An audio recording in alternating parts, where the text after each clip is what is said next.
En el 2015, América Latina vivió sucesos que dividieron la historia en dos. En Venezuela, la derrota histórica del oficialismo en los pasados comicios legislativos, el juramento de Mauricio Macri como presidente en la Argentina, la apertura económica en Cuba y, por supuesto, las manifestaciones que ocurrieron en Ecuador en rechazo a la reelección del presidente Rafael Correa.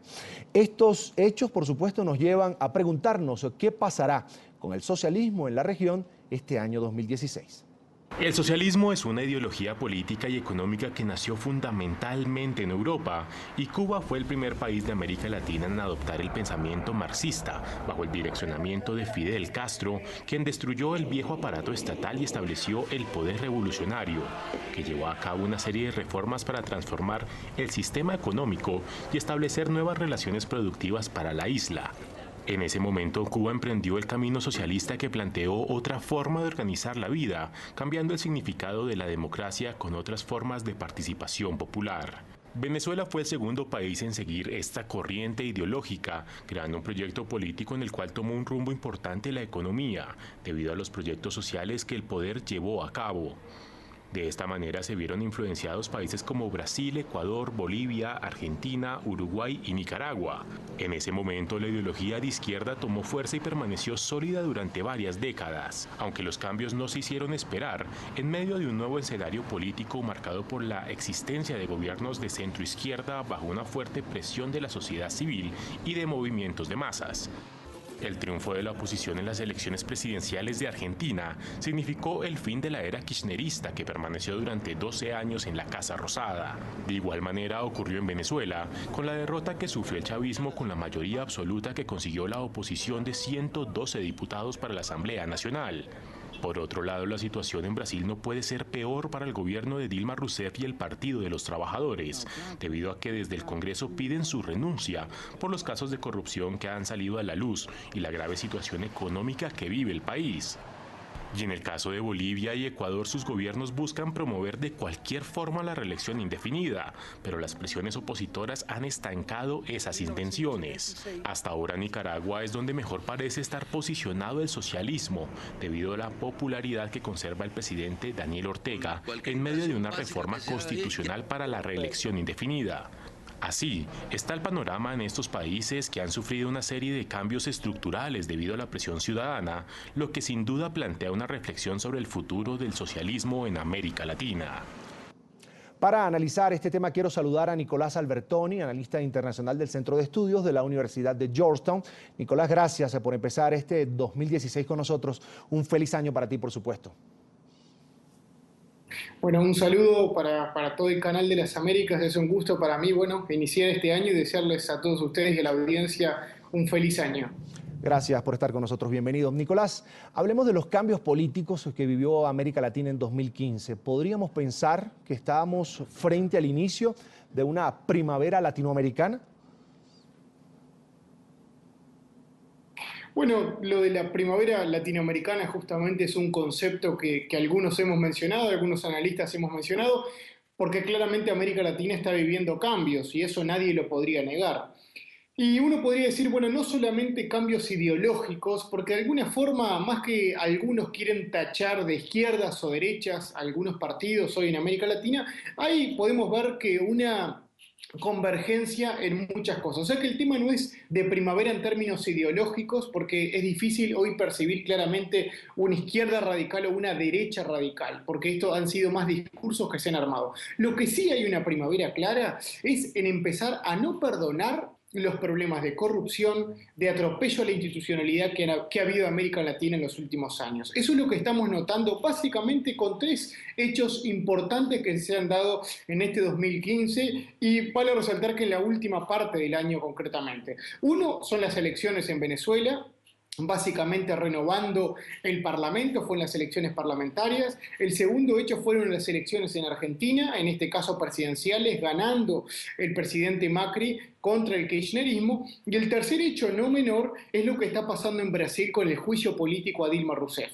Tres hechos diferentes, por cierto, y diferentes países también estamos hablando, pero que son muy contundentes para demostrar que ya no estamos tan fáciles en la región de seguir haciendo oídos sordos, como se dice por esta parte del continente, a los atropellos que ha habido de la democracia en América Latina. Ya vamos a desglosar lo que ha sido país por país, Nicolás, pero quiero quedarme con el tema de las ideologías, porque ciertamente hemos visto cómo en América Latina aún parece estar dividida, pues esa posición entre izquierdas y derechas. Ahí tenemos el ejemplo, por supuesto, de Chile, que tras ser un país que muchos afirman que practica un socialismo responsable, apenas el expresidente Sebastián Piñera inició una nueva coalición política de oposición, se introdujo, se acuñó el término de extrema derecha. ¿Qué lectura das tú de esa división ideológica en la región? Sí, bueno, en realidad eso es histórico y yo creo que en América Latina la retórica de los discursos ha profundizado en eso, en tratar de hablar de buenos y malos, blanco o negro, izquierda o derecha. Hemos vivido tiempos en América Latina, y yo creo que en estos últimos años, en los que claramente se ha querido dividir a una parte de la sociedad con otra. Y en eso aparece también o reaparece esos grandes apelativos de izquierdas o derechas. Pero al final del día uno ve que asume el presidente Macri y no fue ningún caos. Es de alguna forma otra línea de ver las cosas, pero los grandes derechos, que de alguna forma sí podemos resaltar que alguna parte de la clase argentina, en este caso la clase baja, que es verdad que con el kirchnerismo se ha mirado mucho, bueno, no fue un caos del día siguiente cuando asume el presidente Macri. Entonces, no nos dejemos caer por esos grandes apelativos de izquierda o derecha, o incluso también, a veces desde algunos lados, gritamos muy fácilmente que tal o cual gobierno es populista. Pero al final del día lo que estamos criticando acá no es un populismo, una derecha, una izquierda, es que se respeten las instituciones. Y quien les habla, y no dudo que también desde la tarde o de cualquier otro programa de NTN 24, si mañana hay un atropello a la democracia por un gobierno hoy dicho de alguna forma de derecha, también estaremos resaltando que eso no puede pasar. El tema es que hoy coincide que todo lo que está sucediendo en cuanto a atropellos a la democracia son gobiernos que se autodefinen como de izquierda. Entonces, coincide que la crítica va hacia ellos, pero nosotros debemos ser muy objetivos, de que vamos a seguir de cerca lo que está pasando con el gobierno argentino y también hay que seguir de cerca lo que está pasando con el nuevo Parlamento venezolano. Pero, y acá cierro esa parte, es decir, ¿con qué derecho hoy podremos hablar en contra de si mañana sucede algo malo con el presidente Macri cuando no se le dijo nada a la presidenta Kirchner? ¿Con qué derecho mañana podemos hablar con un gobierno diferente que puede llegar a existir en Venezuela si no se le dijo nada al presidente Maduro? ¿Por qué digo esto? Porque ante tanto silencio lo que está perdiendo América Latina es dignidad. Es decir, ¿con qué mañana derecho nos podremos pronunciar ante un presidente norteamericano que se ha decidido a expulsar latinos de Estados Unidos? Llegado el caso de que Trump siga gobernando, que Trump pueda tener un éxito en su carrera política, cosa que no creo. Es ¿con qué derecho podemos criticar eso si en la frontera entre Venezuela y Colombia se ha echado a colombianos de Venezuela y nadie dijo nada en la región? Entonces reitero, esto no es de derechas o de izquierdas, que yo tratando de contestar su pregunta creo que son hechos más bien testimoniales y lo que a veces ve la retórica latinoamericana, sino más bien acá hay un trabajar por la dignidad y las instituciones de América Latina. Nicolás, esa figura de Mauricio Macri, el nuevo presidente de Argentina, ¿qué significa y qué puede llegar a significar en este 2016 para América Latina? ¿Qué impacto va a tener un presidente como Macri? Y yo creo que mucho, y lo acabamos de notar en la cumbre del Mercosur, una cumbre que fue en Asunción, donde se pasa la presidencia pro tempore de Paraguay a Uruguay, nada menos. Y fue muy contundente. Es la primera vez, fíjense ustedes, que se menciona en una cumbre del Mercosur vamos a decir, la frase presos políticos, cuando en Venezuela ya hace más de 2 años se está padeciendo esto. Venezuela hace 2 semanas nos hemos dado el tupé en América Latina de que un presidente decía que si perdía las elecciones iba a salir con una fuerza cívico-militar a las calles y nadie dijo nada. Entonces yo creo que ya empezamos a notar un poco de luz y de buena energía en un presidente que dijo, si queremos ser una región digna, una región integrada ante todo, tenemos que hacernos una autocrítica. Y hoy uno de los países miembros, así lo dijo el presidente Macri, está teniendo presos políticos. Claramente la canciller venezolana salió con su discurso claramente conocido, mostrando fotos. Es muy gracioso porque entre todas las fotos que muestra se muestra una de Leopoldo López y el resto son fotos de manifestaciones que claramente lo que están queriendo decir es basta. Y entonces se critica al presidente Macri diciendo que está teniendo una noción de injerencia en Venezuela, cuando yo me pregunto, acá el silencio es la peor injerencia que puede tener América Latina hacia Venezuela, porque es mejor hablar y ser claros en estos tiempos que guardar silencio, porque mañana los países tarde o temprano se recuperarán, pero la dignidad de los países que guardaron silencio no se recuperará. En acciones concretas, Nicolás, más allá de expresarse en los foros regionales, ¿qué puede llegar a hacer Macri precisamente por la defensa de las libertades cuando el resto del continente vemos que sigue mirando hacia otro lado frente a situaciones como las que ocurren en Venezuela?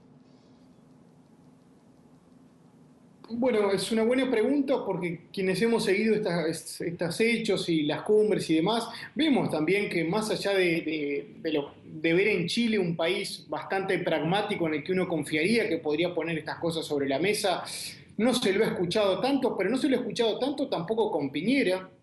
Tampoco vemos a una Colombia, incluso que uno lo ve como un país pragmático y un gobierno, el de Santos, no tan alineado, o podríamos decir no alineado a lo que es esta red bolivariana de gobiernos, y no vemos que haya tanta vehemencia y firmeza como sí lo ha tenido el presidente Macri en su cumbre inaugural, ¿no? Entonces, vamos a ver cómo se desarrollan las cosas. Hay mucho detrás del telón, como se llama, de que, bueno, el presidente Macri salió, pero después empezamos, como hemos visto en otros presidentes, un grado de creciente silenciamiento ante presiones que puede haber, por ejemplo, de Brasil. Es decir, bueno, si usted sigue por este camino, no tendremos tan buenos acuerdos comerciales y demás, que al final del día comprendemos, pero al mismo tiempo lamentamos que los países sí deben de cuidar su parte económica y comercial. Lo que es doloroso es ver que al final del día es la moneda de cambio para no hablar sobre atropellos a la democracia. Esperemos que no sea el caso de Argentina y siga al menos el presidente Macri, aunque solo, poniendo estos temas sobre la mesa, porque al final del día lo que se necesita, reitero, es sinceramiento. No puede ser que las actas del Mercosur, cuando las veamos dentro de 15 años y veamos lo que está pasando en Venezuela, ningún acta habló de los presos políticos. Y lo que hablamos es repudio a Estados Unidos, repudio a nosotros mismos de lo que está pasando en América Latina y no escuchamos. Entonces, por lo menos que un presidente guarde al menos para adelante que América Latina, alguna parte de América Latina, no se estaba olvidando de que en Venezuela, por estos tiempos, existían presos políticos. Esa arrolladora victoria, Nicolás, que logró la oposición venezolana en las pasadas elecciones legislativas del 6 de diciembre y que pues le dio la mayoría calificada en la Asamblea Nacional, ¿significa, podemos decirlo así, el comienzo del fin del chavismo? Bueno, yo antes de hablar del comienzo del fin, yo quiero ver cómo se van desarrollando los hechos. Tú resaltabas recién lo que está pasando justamente en Venezuela, porque recordemos, el chavismo ya ha aceptado derrotas y no fue la primera derrota que tuvo esta de las pasadas elecciones parlamentarias, en la que tuvo el chavismo. Recordemos lo que pasó en 2008, cuando Ledesma gana la alcaldía de Caracas y fue de alguna forma una de las primeras grandes derrotas del chavismo, y mientras hubo prensa internacional y mientras estuvieron los observadores que el chavismo dejó entrar, todo fue normal. Incluso un discurso muy parecido, salvando distancias, al que el presidente Maduro dio la noche, minutos después de que Tibisay Lucena, la presidenta del Consejo Electoral de Venezuela, dijera los resultados preliminares. Salió Maduro con un clima sorprendente hablando de la moral y la ética del chavismo para aceptar la derrota. Dicho esto, si recordamos y lo ponemos en el ahora, está pasando lo mismo, porque cuando se cerraron las luces de los medios internacionales, se apagaron las luces y se fueron los observadores, es que empezó a surgir la sorpresa. Y la sorpresa en aquel momento fue que se lo desautorizó totalmente al alcalde Ledesma, hasta se le sacó el presupuesto. El alcalde Ledesma llegó a ser como un reclamo a través de diferentes medios, pero nadie hizo nada y el silencio y el alcalde Ledesma es preso político. Lo que está pasando por estas horas en Venezuela es un claro ejemplo de que cuando se silencia el mundo, y justamente ahora estamos en clima festivo, de alguna forma el foco de la información cambia, es cuando empiezan a surgir los abusos y lo que está pasando de alguna forma de desentenderse del Parlamento nuevo y empezar a pisar la institucionalidad a través de nuevas normas que están surgiendo en las últimas horas, como para la Suprema Corte de Justicia, de alguna forma, dicho es así, para tener personas de su poder el chavismo. Entonces, reitero, yo antes de hablar del principio del fin, tenemos que hacer un llamado de la comunidad regional a que vuelva a poner los ojos en Venezuela porque es por estas horas que se juegan las mejores cosas. Porque si Maduro y el chavismo sabemos que es capaz de alguna forma de desentenderse del Parlamento y empezar a justamente un conflicto de poderes que sería una herida enorme, más de las que ya tiene Venezuela, pero ahora estaría hablando para América Latina. Hablemos ahora del tema económico. Fueron muy pocos los países de América Latina que lograron crecer en 2015 y de hecho las previsiones de la CEPAL plantean un futuro complicado para varias naciones de la región. ¿Frente a qué estamos en esta materia? ¿La desaceleración es un producto de la dinámica normal de la economía internacional o estamos hablando de errores puntuales en algunos gobiernos? Bueno, en realidad estamos viendo la consecuencia de lo que no se hizo. Es verdad que la actualidad, si uno mira la macroeconomía hoy actual, si son factores más que nada externos, estamos viendo una recuperación de Estados Unidos, lo cual pasa a estar nuevamente el foco de la economía mundial en Estados Unidos, en muchas cosas. Vemos el nivel de mano de obra y del mercado de trabajo ha crecido enormemente. Europa, que de alguna forma está viviendo esa post-crisis, pero ahora también esa crisis migratoria, lo cual también genera un cambio en el foco de las políticas públicas, más focalizada en esto que está pasando con la migración y de no una recuperación pronta y lo que querríamos ver ya una Europa como la conocimos siempre, pujante. Entonces hay muchos factores externos que sí es verdad, y también el precio del petróleo, nada menos, que son por variables muy grandes, bueno, tendríamos que irnos bastante más para analizarlas, pero es decir, son variables que están afectando a América Latina. Pero entonces ¿cuánto mejor preparados podríamos estar si hubiéramos hecho bien las cosas? Y acá doy algunos datos que tengo en la cabeza, es decir, si bien América Latina ha mejorado mucho en pobreza extrema, y esto hay que resaltarlo, América Latina en los últimos 10 años ha mejorado mucho, pero vale un paréntesis para la audiencia. Si uno analiza con detenimiento algunas de las políticas sociales que se han desarrollado, por ejemplo, para hablar de pobreza extrema, hoy en día se habla de menor a 2 o 3 dólares. Muchas de esas políticas sociales ponían el apoyo en 4 dólares. Entonces, claramente, si uno lo ve a términos estadísticos, América Latina ha mejorado. El tema es, ¿bajo qué costo? Porque América Latina no puede estar mejor viviendo con personas con 4 dólares. Cerrado ese paréntesis económico, que hay que investigarlo con más detenimiento porque ha sido absurdo. Muchas políticas para saldar esa política, esa barrera estadística que hay de denominación de pobreza extrema. Dicho esto, América Latina ha mejorado. Pero ¿qué sucede? Ha quedado en una cosa que se llama la población vulnerable, que es la que no quedó entre la pobreza extrema, pero no ha subido a la clase media. Entonces hay una franja muy grande, que hoy es la mayor en América Latina, de la población vulnerable. ¿Por qué digo esto? Porque nosotros subimos esa pobreza extrema, es decir, para que no estén en la pobreza extrema, pero tampoco lo hicimos llegar a la clase media. ¿Y cómo llegan a la clase media? Con mayor educación, mayores políticas sociales pero estratégicas, no de subvenciones como estamos viendo en países como Argentina.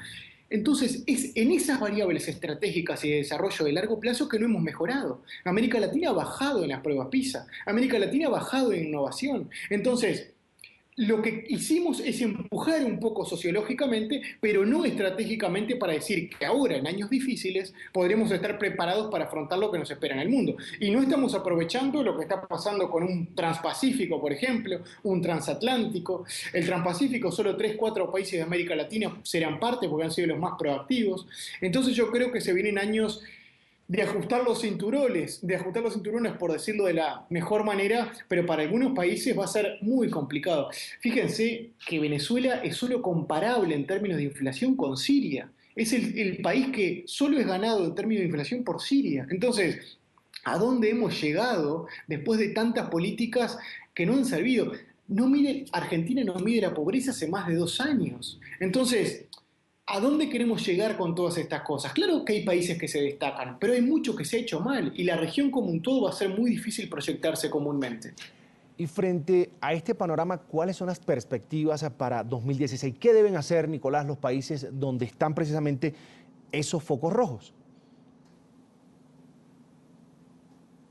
Bueno, yo llamaría a la palabra diálogo. No veo para nada menor las señales que se están viendo en Venezuela, de claramente una alternancia al poder, también en Argentina, pero, en fin, yo espero que haya diálogo para proyectarse comúnmente, que es lo más importante, porque en términos de grandes cambios económicos no lo vamos a ver y seamos realistas.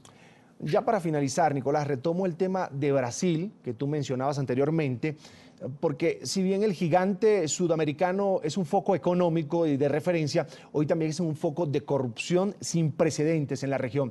El próximo mes incluso se va a reanudar el asunto del juicio político contra la presidenta Dilma Rousseff. Y te pregunto, ¿va a quedar el gobierno de Brasil a salvo tras ese proceso? ¿Cuál es tu lectura de lo que ocurre en Brasil? Bueno, entonces yo digo, el factor corrupción en Brasil yo creo que es muy importante, no por el factor en sí mismo corrupción, que no es algo nuevo para América Latina, sino más bien por qué país es. Estamos hablando hoy cerca del 80% de lo que es exportaciones e importaciones en América Latina, al mirar a Brasil, pero también algún otro. Y básicamente América del Sur es el país capitán justamente. Entonces, pasando esto en Brasil y viendo que el tema gobernabilidad es una variable cada vez más importante en ese país, lo del juicio político, que aclaremos, no nos gusta nada en términos de hecho, es decir, no es que es bueno que haya un juicio político porque sí, sino más bien que es algo que está pasando y la consecuencia de tantos años justamente de no disculpas. Nosotros nunca vimos un presidente Lula saliendo a decir por qué todo su gabinete hoy está preso. Entonces, también esto es la consecuencia de lo que estamos viendo con Rousseff, que no tendría que dejarnos contentos a ninguno, porque mejor que Brasil le vaya lo mejor posible, pero claramente una sociedad aguanta hasta cierto punto. Entonces, reitero, no por la variable corrupción en sí misma, que es lamentable, pero admito que para América Latina no es cuento nuevo esto, pero sí por ese país. Yo creo que si Brasil sigue por los próximos años ante una región en crisis, como lo estamos viendo, no solo por el petróleo, sino en términos de commodities, sigue estando focalizado en tratar de resolver sus problemas domésticos, que no es para nada estratégico invertir tanto tiempo en este tipo de cosas, claramente veremos un Brasil desentonado de lo que está pasando en el resto del mundo. Ajá, pero un Brasil desentonado, ¿qué impacto real va a tener en toda la región? Y muchos porque realmente Brasil es una cuna importante para las importaciones y las exportaciones de la región. Si de alguna forma hoy América Latina quiere soñar en lo que se llama la integración productiva, que implica, ya que Colombia sola, Uruguay solo, no nos podemos industrializar por sí mismo, bueno, hagamos cadenas productivas en la que Colombia produce una parte del automóvil, en Uruguay produce otra parte, y entre todos hacemos lo que se ha llamado, esto dicho de forma fácil, integración productiva, de ir haciendo los diferentes canales de la producción más industrial para tener más mano de obra. Bueno, es decir, si de alguna forma América Latina quiere soñar con eso, Brasil sin duda es el foco central de todo esto. Entonces, es la razón y consecuencia de esto. Es una economía pujante que hoy en día podemos decir que Brasil produce desde aviones hasta banana, ¿no? Entonces, es un país muy relevante en términos de cadenas productivas y sería una lástima que no veamos un Brasil pujante en los próximos años. Quiero darle las gracias a Nicolás Albertoni, analista internacional, colaborador permanente de La Tarde Fin de Semana, por haberse tomado estos minutos para estar con nosotros nuevamente. Para ti, Nicolás, mil gracias y un feliz año. Un gusto para mí, bueno, nuevamente feliz año para todo el equipo NTN. Yo ahora estoy en Uruguay visitando a la familia, pero próximamente ya retomaremos contacto desde Washington. Un saludo. Un placer, siempre.